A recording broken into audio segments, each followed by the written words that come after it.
盘点光艳不嚼的5位吃播，以下视频嚼一下都算我输。看王姐吃饺子，注意看她的嘴，嚼一下都多余，感觉嘴里装着一台滑滑梯。哎呦哎呦！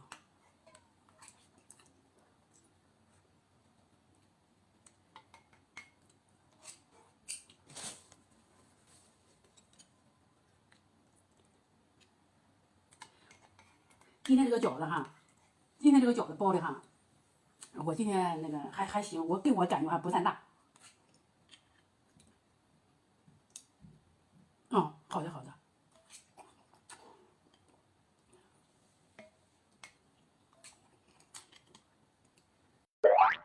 勋哥也来炫饺子，同样是一口一个，和王姐相比，谁会更胜一筹？